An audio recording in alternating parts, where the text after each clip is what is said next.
ನಗರದ ವೆಂಕಬೋವಿ ಕಾಲೋನಿಯಲ್ಲಿ ಗಣೇಶ ಮೆರವಣಿಗೆ ವೇಳೆ ನಡೆದ ಕಲ್ಲು ತೂರಾಟ ಪೂರ್ವ ನಿಯೋಜಿತ ಕೃತ್ಯವಾಗಿದ್ದು, ಈ ಸಂಬಂಧ ಜಿಲ್ಲಾಡಳಿತ ತಪ್ಪಿತಸ್ಥರ ವಿರುದ್ಧ ಸೂಕ್ತ ಕಾನೂನು ಕ್ರಮ ಕೈಗೊಳ್ಳಬೇಕು. ಇಲ್ಲವಾದರೆ ದಾವಣಗೆರೆ ಬಂದ್ ನಂತಹ ಹೋರಾಟಕ್ಕೆ ಮುಂದಾಗಬೇಕಾಗುತ್ತದೆ ಎಂದು ವಿಶ್ವ ಹಿಂದೂ ಪರಿಷತ್ನ ಜಿಲ್ಲಾ ಕಾರ್ಯದರ್ಶಿ ಸಿಎಸ್ ರಾಜು ಎಚ್ಚರಿಕೆ ನೀಡಿದರು. ಸುದ್ದಿಗೋಷ್ಠಿಯಲ್ಲಿ ಮಾತನಾಡಿದ ಅವರು, ದಾವಣಗೆರೆ ಮಾತ್ರವಲ್ಲದೆ ರಾಜ್ಯಾದ್ಯಂತ ಹಿಂದೂಗಳ ಮೇಲೆ ಹಲ್ಲೆ ಮತ್ತು ದೌರ್ಜನ್ಯ ನಡೆಯುತ್ತಿದ್ದು, ಜಿಲ್ಲಾಡಳಿತವಾಗಲಿ ಸರ್ಕಾರವಾಗಲಿ ಯಾವುದೇ ಕ್ರಮ ಕೈಗೊಳ್ಳಲು ಮುಂದಾಗಿಲ್ಲ. ಅದರಲ್ಲೂ ರಾಜ್ಯದ ಗೃಹ ಮಂತ್ರಿಗಳು ಯಾವುದೇ ಕೋಮುಗಲಭೆಗಳು ನಡೆದರೂ ಸಹ ಪೊಲೀಸ್ ಇಲಾಖೆ ವರದಿ ನೀಡುವ ಮುನ್ನವೇ ಇದೊಂದು ಸಣ್ಣ ಗಲಾಟೆ ಎಂಬ ಬೇಜವಾಬ್ದಾರಿ ಹೇಳಿಕೆ ನೀಡುವ ಮೂಲಕ ಅಲ್ಪಸಂಖ್ಯಾತರ ತುಷ್ಟೀಕರಣಕ್ಕೆ ಮುಂದಾಗಿದ್ದಾರೆ ಎಂದು ಆಕ್ರೋಶ ವ್ಯಕ್ತಪಡಿಸಿದರು. ರಾಜ್ಯದಲ್ಲಿ ಕಾಂಗ್ರೆಸ್ ಆಡಳಿತಕ್ಕೆ ಬಂದ ನಂತರ ಮುಸ್ಲಿಂ ಸಮುದಾಯದ ತುಷ್ಟೀಕರಣ ಮಾಡುತ್ತಿದೆ. ಇದರಿಂದಾಗಿ ಕೇವಲ ಅಲ್ಪಸಂಖ್ಯಾತ ಹಿಂದೂಗಳು ಇರುವ ಕಡೆ ಮಾತ್ರವಲ್ಲದೆ ಬಹುಸಂಖ್ಯಾತರಿರುವ ಹಿಂದೂಗಳ ಪ್ರದೇಶಗಳಲ್ಲೂ ಹಲ್ಲೆ ದೌರ್ಜನ್ಯ ನಡೆಯುತ್ತಿರುವುದು ದುರಂತದ ವಿಚಾರ. ಇಷ್ಟೆಲ್ಲ ದೌರ್ಜನ್ಯ ಗಲಭೆಗಳು ನಡೆದರೂ ಹಿಂದೂಗಳು ಸಂಯಮದಿಂದ ವರ್ತಿಸುತ್ತಿದ್ದಾರೆ.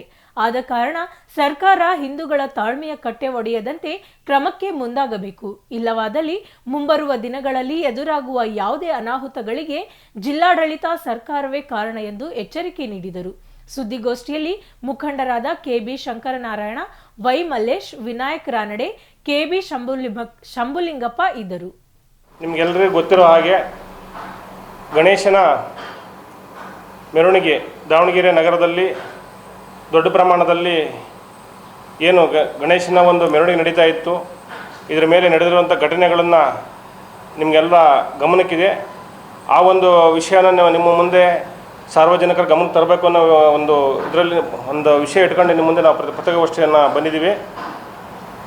ಸ್ನೇಹಿತರೆ, ವಿಷಯ ಏನು ಅಂತಂದರೆ, ನಮ್ಮದೇ ದೇಶದಲ್ಲಿ ಇವತ್ತು ನಡೀತಿರೋ ಘಟನೆಗಳು ತುಂಬ ಖಂಡನೀಯ. ಈ ರಾಷ್ಟ್ರವನ್ನು ಇಸ್ಲಾಂ ರಾಷ್ಟ್ರ ಮಾಡಬೇಕು ಅನ್ನೋ ಒಂದು ಏಕೈಕ ಉದ್ದೇಶ ಇಟ್ಕೊಂಡು ಈ ದೇಶದಲ್ಲಿ ಹಿಂದೂ ಬಹುಸಂಖ್ಯಾತರಾಗಿದ್ದರೂ ಕೂಡ ದುರಂತ ನಮ್ಮ ಮೇಲೆ ಹಲ್ಲೆಗಳು ನಿರಂತರವಾಗಿ ನಡೀತಾ ಇದೆ. ಅದರ ಭಾಗವಾಗಿ ಕರ್ನಾಟಕದಲ್ಲಿ ಕಾಂಗ್ರೆಸ್ ಸರ್ಕಾರ ಅಧಿಕಾರಿಗೆ ಬಂದ ನಂತರ ತುಷ್ಟೀಕರಣ ದೃಷ್ಟಿಯಿಂದ ಇದು ಇನ್ನೂ ಹೆಚ್ಚೆಚ್ಚು ನಡೀತಾ ಇದೆ.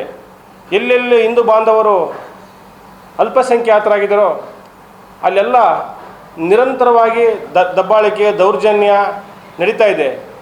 ವಿಷಯಕ್ಕೆ ನಿಮ್ಗೆ ಗಮನ ತರಬೇಕು ಅಂತಂದರೆ, ಪ್ರಥಮ ಬಾರಿಯಾಗಿ ಗಣೇಶನ ವಿಷಯ ಇಟ್ಕೊಂಡು ಮೆರವಣಿಗೆಗಳು ನಿರಂತರವಾಗಿ ನಡೀತಾ ಇದ್ದಾವೆ.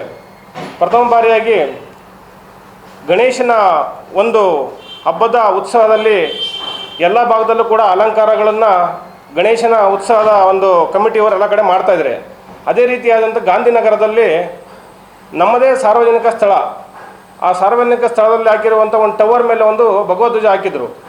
ಆ ಭಗವಧ್ವಜವನ್ನು ಮುಸ್ಲಿಂ ಈದ್ ಮಿಲಾದ್ ಹಬ್ಬದ ಪ್ರಯುಕ್ತವಾಗಿ ಹಾಕಿದ್ದಂಥ ನಮ್ಮ ಒಂದು ಗಣೇಶನ ಹಬ್ಬಕ್ಕೆ ಹಾಕಿದಂಥ ಒಂದು ಭಗವಧ್ವಜವನ್ನು ಮುಸಲ್ಮಾನರು ನಮ್ಮದೇ ಇದರಲ್ಲಿ ಹಾಕಿದ್ರು ಕೂಡ ಕಿತ್ತು ಅದನ್ನು ಹೊರಗಡೆಗೆ ಎಸೆದು, ಅಲ್ಲಿ ಒಬ್ಬ ದಲಿತ ಯುವಕ ಪ್ರಶ್ನೆ ಮಾಡ್ತಾನೆ ಬಂದು, ನಮ್ಮದೇ ಸ್ಥಳದಲ್ಲಿ ಹಾಕಿರುವಂಥದ್ದು ಭಗವಧ್ವಜನ ಯಾಕೆ ಕಿತ್ತಾಕ್ತೀರಿ ಅಂತ ಪ್ರಶ್ನೆ ಮಾಡಿದ್ದಕ್ಕೆ ಮುಸಲ್ಮಾನರು 50ರಿಂದ 60 ಜನ ಗುಂಪು ಹುಡುಗ ಬಂದು ಅವನ ಮನೆಗೆ ನುಗ್ಗಿ ಅವನಿಗೆ ಹಲ್ಲೆ ಮಾಡಿ ಅವನಿಗೆ ಯಾವ ರೀತಿ ಹೊಡೆದಿದ್ದಾರೆ ಅಂತಂದರೆ ಅವನು ಎದ್ದೇಳಲಿಕ್ಕೂ ಸಾಧ್ಯ ಇಲ್ಲ, ಆ ಮಟ್ಟಕ್ಕೆ ಅವನಿಗೆ ಹಲ್ಲೆ ಮಾಡಿದ್ದಾರೆ.